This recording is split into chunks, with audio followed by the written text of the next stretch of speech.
Hi welcome all to let us edu tips. എല്ലാ PSC ഉദ്യോഗാർത്ഥികൾക്കും let us edu ടിപ്സിലേക്ക് സ്വാഗതം. നമ്മൾ പ്രിപ്പയർ ചെയ്യുന്ന വരാൻ പോകുന്ന LDC, LGSF, CPO എന്നിങ്ങനെയുള്ളൊക്കെ എക്സാമിനേഷന് വേണ്ടിയിട്ടാണ്. അപ്പൊ അതിന്റെ ഭാഗമായിട്ട് നമ്മൾ തുടങ്ങി വെച്ച ഒരു സംഭവമായിരുന്നു previous year English question paper അല്ലെ. അപ്പൊ LGSകാർ ഇത് കാണണ്ട. ഇംഗ്ലീഷ് ആർക്കൊക്കെ പഠിക്കാനുണ്ടോ, സിലബസിൽ ആർക്കൊക്കെ ഉണ്ടോ അവർക്കൊക്കെ യൂസ്ഫുൾ ആവുന്ന ക്ലാസ് ആണ്. ഇംഗ്ലീഷ് പഠിക്കുന്ന സമയത്ത് വൊക്കാബുലറി പാർട്ടാണ് കൂടുതലും നമ്മുടെ ക്വസ്റ്റ്യൻ പേപ്പറിലുള്ളത്. അപ്പൊ ഇവിടുന്ന് നിങ്ങൾക്ക് ഇഡിയംസ്, ഫ്രേസൽ വെർബ്, അതുപോലെ തന്നെ ഫോറിൻ വേർഡ്സ്, പ്രോവർബ് ഇതുപോലുള്ള കാര്യങ്ങളെല്ലാം ഒരുപക്ഷെ റിപ്പീറ്റ് ചെയ്ത് കിട്ടാൻ സാധ്യതയുള്ളത് കൊണ്ട് നിങ്ങൾ ഒരിക്കലും നെഗ്ലക്ട് ചെയ്യരുത്. നല്ല മാർക്ക് സ്കോർ ചെയ്യണം എന്നുള്ളവർ തീർച്ചയായിട്ടും കാണുക. അപ്പൊ നമുക്ക് ക്വസ്റ്റ്യൻസിലേക്ക് പോകാം. ക്വസ്റ്റ്യൻസ് ശ്രദ്ധിക്കണേ, കൂടുതലും വൊക്കാബുലറി ആണ് വരുന്നത്. Choose the correct option to mean the same as the idiom given below. Are you okay? You look a bit down in the mouth. Down in the mouth, അല്ലെ? Down in the mouth. See the underline part, down in the mouth. It's an idiom. Unhappy, angry, hungry, sick. Choose the correct option to mean the same as the idiom given below. അപ്പം down in the mouth means unhappy. അറിയത്തില്ലെങ്കിൽ എഴുതിയെടുത്ത idiom എന്ന് പറഞ്ഞു കഴിഞ്ഞ് നോട്ട്ബുക്കിലേക്ക് എഴുതിക്കുക, അല്ലെങ്കിൽ question അറിയത്തില്ലാത്ത ഭാഗം എഴുതിയെടുക്കൂ. ഇത് repeat ചെയ്യാം, കാരണം ഇത് നമ്മൾ ചെയ്യുന്നത് വൊക്കാബുലറി പാർട്ടാണ്, റിപ്പീറ്റ് ചെയ്യാൻ സാധ്യതയുള്ളതാണ്. സോ പിള്ളേരെ ഇത് എഴുതിയെടുത്തേ. ഓക്കെ, അപ്പം B down in the mouth means unhappy. എഴുതിയെടുത്തല്ലോ. Next, she travel the world in pursuit of her dreams. Choose the correct option from the choices below which would be a synonym to the underline world. Which should be a synonym to the underlined word. She traveled the world in pursuit of her dreams. Pursuit ന്റെ synonym ആണ് ചോദിച്ചിരിക്കുന്നത്. Sleep, pursuit, quest, aim. അല്ലേ? She traveled the world in quest of her dreams. Quest. Then next, the man stood with his hands akimbo, smiling before the large mirror. Choose the correct option to mean the underlined word. അക്കിംപോ എന്ന് പറഞ്ഞു കഴിഞ്ഞാല് നമ്മൾ സാധാരണ നമ്മളുടെ രണ്ട് കൈയും എളിക്ക് കൊടുത്ത് നിൽക്കില്ലേ? എളി എന്ന് പറഞ്ഞാൽ നിങ്ങൾക്ക് അറിയാലോ, നമ്മളുടെ ഷോൾഡറിനൊക്കെ താഴെ വയറിന്റെ ഇരുവശവുമായിട്ട് രണ്ട് കൈയും കൊടുത്ത് നമ്മൾ ചിലപ്പോൾ നിൽക്കും. ആ ഒരു നിൽക്കുന്നതിനെ നമുക്ക് അക്കിംപോ എന്ന് പറയാം. ഓക്കെ, അപ്പം the man stood with his hands akimbo smiling before the large mirror. Choose the correct option to mean the underline word. Straight, down, up, Y shape. നമ്മൾ അങ്ങനെ നിൽക്കുമ്പോഴത്തേക്കും നമ്മുടെ ഷേപ്പ് എന്താ പിള്ളേരെ? ഒരു വൈ ഷേപ്പിലല്ലേ നിൽക്കുന്നത്. നിങ്ങളൊന്ന് ആലോചിച്ച്, രണ്ട് കൈയും നമ്മൾ വയറിന് ഇരുവശത്തും എളിക്ക് കുത്തി നിൽക്കുകയാണ്. അപ്പൊ നമ്മുടെ ഷേപ്പ് എന്താണ്? വൈ ഷേപ്പ് ആണ്, അല്ലെ? So akimbo means Y shaped. അറിയില്ലെങ്കിൽ നോട്ട് ചെയ്തോണേ. നെക്സ്റ്റ്, അപ്പം ഇത് അറിയത്തില്ലാത്തതാണെങ്കിൽ ഞാൻ വീണ്ടും വീണ്ടും പറയുന്നത് നിങ്ങൾ ശ്രദ്ധിക്കാൻ വേണ്ട, നോട്ട് ചെയ്യുക. The summer sun was its zenith in a cloudless sky. The summer sun was at its zenith in a cloudless sky. Which of the option is not a synonym of the underlined word? അതായത് ഈ സെനത്ത് എന്ന് പറയുന്ന വേർഡിന്റെ synonym അല്ലാത്തത്, സമാനപദം അല്ലാത്തതാണ് ചോദിച്ചിരിക്കുന്നത്. സെനത്ത് എന്ന് പറഞ്ഞു കഴിഞ്ഞാൽ apex ആണ്, അല്ലെങ്കിൽ നമ്മൾ പീക്കാണ്, അങ്ങേയറ്റമാണ്, അല്ലെ? അപ്പം എ അപ്പെക്സ് അല്ല, ബി സമ്മിറ്റ് അല്ല, സി പീക്ക് അല്ല, ഡി എന്താണ്?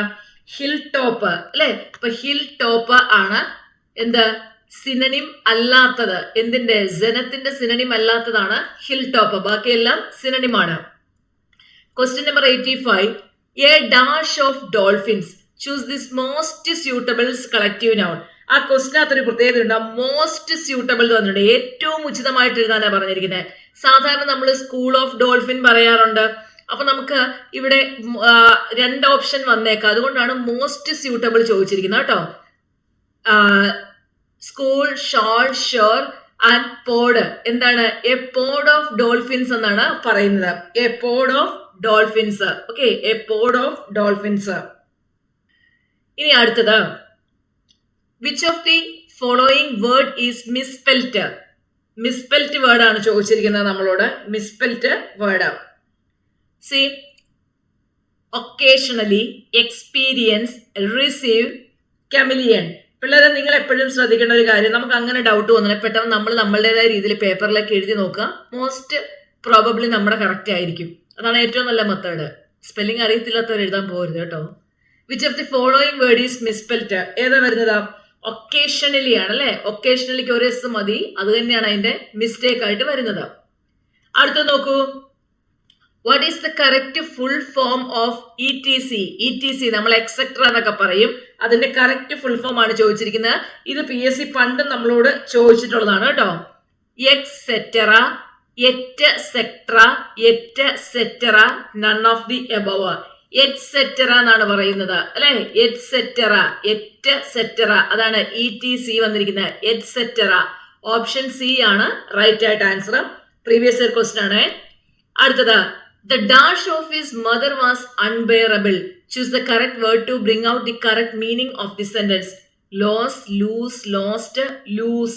അല്ലെ, അമ്മയുടെ നഷ്ടമാണ്. The loss of her mother. അപ്പം ഓപ്ഷൻ എ വരുള്ളൂ. The loss of his mother. The loss of his mother was unbearable. Next, don't get upset. I was only pulling your leg. Choose from the options to get the most appropriate meaning of the above sentence.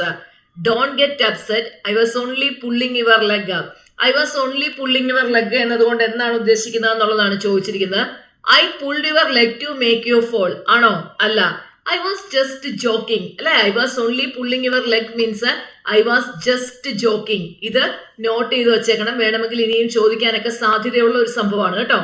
I was making you happy. I didn't mean to hurt you. Don't get upset. I was only pulling your leg means don't get upset. I was just joking. I was just joking. Next, she was a dash writer of novels and short stories. Choose the correct most suitable word to make the above statement meaningful. Prolific, poetic, pathetic. She was a prolific writer of novels and short stories. Prolific writer of novels and short stories. ഇംഗ്ലീഷിനെ നമ്മളിവിടെ discuss ചെയ്ത 81 മുതൽ 90 വരെയുള്ള questions ആണ്. ഇത് +2 level question ആണ്. അപ്പൊ LDCക്ക് prepare ചെയ്യുന്നവർക്ക് ആവശ്യമാണ്. +2 ലെവൽ എക്സാമിന് തയ്യാറെടുക്കുന്നവർക്ക്, അതായത് CPO പോലുള്ള എക്സാമിനേഷന് തയ്യാറെടുക്കുന്നവർക്ക് യൂസ്ഫുൾ ആണ്. ഡിഗ്രി ലെവലുകാർക്കൊക്കെ യൂസ്ഫുൾ ആണ്. ഇപ്പൊ ഈ ക്വസ്റ്റ്യനകത്ത് നിങ്ങൾ ഒരു ഇഡിയം ശ്രദ്ധിച്ചായിരുന്നു അല്ലേ? അപ്പം ആ ഇഡിയം അറിയത്തില്ലാത്തവരുണ്ടെന്നുണ്ടെങ്കിൽ തീർച്ചയായിട്ടും നോട്ട്ബുക്കിലേക്ക് എഴുതി വച്ചിട്ട് പഠിക്കാനായിട്ട് ശ്രമിക്കണം. ഒരുപക്ഷെ റിപ്പീറ്റ് ചെയ്ത് കിട്ടിയേക്കാം. അതുകൊണ്ടാണ് പറയുന്നത്, അല്ലാതെ എനിക്ക് വേണ്ടിയിട്ടല്ല. നിങ്ങൾക്ക് അറിയില്ല എന്നുണ്ടെങ്കിൽ നിങ്ങൾ നോട്ട്ബുക്കിലേക്ക് എഴുതിയെടുക്കുക, എന്നിട്ട് പഠിക്കുക. അതുപോലെ തന്നെ അക്കിംബോ ചോദിച്ചിട്ടുണ്ട് അല്ലേ? അപ്പൊ അക്കിംബോ ചോദിച്ചപ്പോൾ ഞാൻ പറഞ്ഞായിരുന്നു, നമ്മൾ എലിക്ക് കൈകുത്തി നിൽക്കുന്ന ഒരു രീതി ഉണ്ടല്ലോ, അതിനെയാണ് നമ്മൾ എന്ത് വിളിക്കുക? അക്കിംബോ എന്നതുകൊണ്ട് ഉദ്ദേശിക്കുന്നത്. അപ്പൊ നമ്മൾ എലിക്ക് കൈകുത്തി നിൽക്കുമ്പം ഒരു വൈ ഷേപ്പിലായിരിക്കും വന്നത്. അതുകൊണ്ടാണ് അക്കിംബോ വൈ ഷേപ്ഡ് ആണെന്ന് പറയുന്നത്. പിന്നെ അതുപോലെ തന്നെ നമ്മൾ ഡോൾഫിന്റെ കൂട്ടം കളക്റ്റീവിനോടായിട്ട് സ്കൂൾ ഓഫ് ഡോൾഫിൻ പറയാറുണ്ട്. പക്ഷെ ക്വസ്റ്റിനകത്ത് മോസ്റ്റ് അപ്രോപ്രിയേറ്റ് എന്നൊരു വേർഡ് തന്നിട്ടുണ്ട്. അപ്പൊ ഏറ്റവും ഉചിതമായിട്ട് ചോദിക്കുമ്പോൾ അത് പോഡ് ഓഫ് ഡോൾഫിൻസ് ആണ് കേട്ടോ. Pod of dolphins.